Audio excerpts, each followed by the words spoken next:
Have you ever noticed that as we age, time flies faster? As children, summers seemed endless, but now entire months seem to vanish in the space between two weekends. Studies suggest that our perception of time is shaped by how the brain records experience. When we are young, everything is new. The brain captures every strange smell, awkward moment, and questionable haircut in vivid detail. But as we grow older, routine takes over. Fewer new memories are made and days begin to blur together. The fewer memories we make, the faster time seems to pass.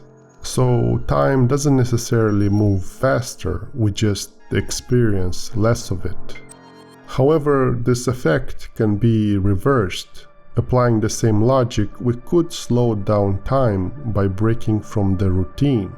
Traveling, meeting new people, learning something new, experiencing novelty will create new memories, which in turn create the illusion of time passing more slowly. It is often said that bad news travels fast, but the reason for this may not be purely cultural. Studies in neuroscience suggest that the human brain is biologically predisposed to focus more on negative information than on positive. This tendency, commonly referred to as the negativity bias, has deep evolutionary roots. In prehistoric times, failing to recognize a threat could mean death. Over time, those who were more alert to danger were more likely to survive and pass on that vigilance. Today, the same bias persists. When exposed to media, the brain tends to latch onto negativity. Reports of violence, disaster, corruption, political scandals, fear, uncertainty, economic collapse, these type of headlines light up the brain more than those about progress or kindness. In other words, we are wired to notice what's wrong more than what's right.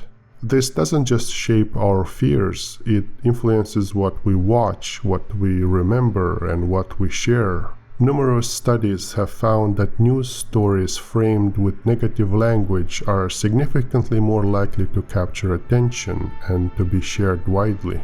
What was once a survival mechanism now fuels the algorithms of our digital lives. Every day without noticing, we absorb suggestions from advertisements, from algorithms, from the people we surround ourselves with. In psychology, this is known as implicit conditioning. It's a process by which beliefs and behaviors are shaped, not through logic or evidence, but through repetition and emotional cues.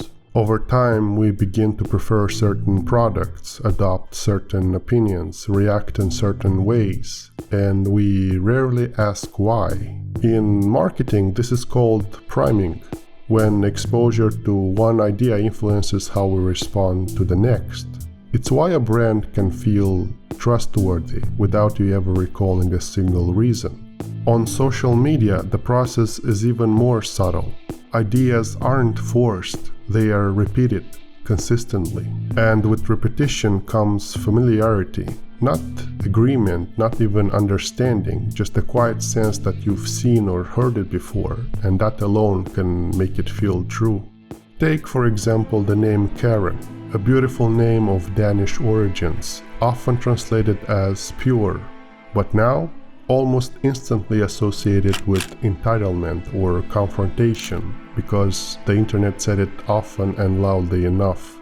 This doesn't mean we're mindless, it just means the brain prefers what it recognizes.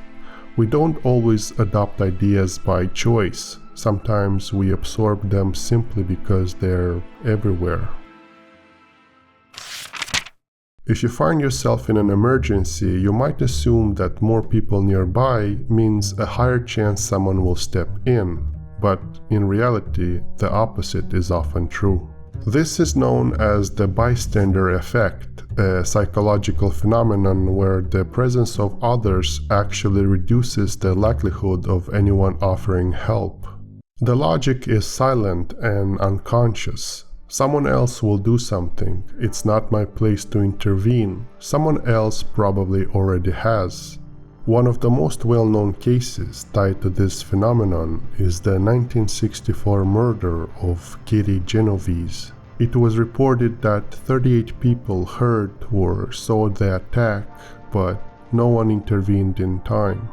That number has been disputed, but the core effect has been confirmed. The more people there are, the less likely any one person is to take action. Many witnesses simply assumed someone else would call for help. It's one of the reasons now people are to tell a specific person to call 911 and not just assume someone else did it. The bystander effect doesn't reflect the lack of empathy, it reflects uncertainty, and those who step forward despite it are the reason help arrives at all.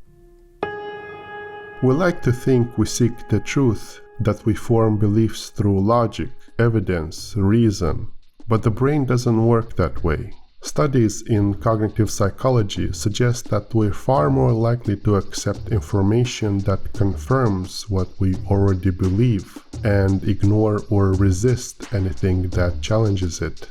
This is known as confirmation bias. It's not a flaw in intelligence, it's a shortcut, a way for the brain to conserve energy, reduce conflict, and maintain a sense of internal stability. In practice, it means we tend to listen to opinions that match our own. We search for headlines that make us feel right, and we dismiss ideas not because they're false, but because they're uncomfortable. Even when faced with new evidence, people rarely change their minds. Instead, they reinterpret the information to protect what they already believe. That's not to say people can't change their minds. They can. But it doesn't happen in a moment. It happens slowly through repetition, reflection, and discomfort. Because more than truth, our mind craves consistency. It craves safety, and above all, efficiency. Not what's real, but what's easy to process. Our brain is often described as the most complex thing in the known universe, and yet, at its core, it's driven by something simple. Just survival, and everything else is decoration.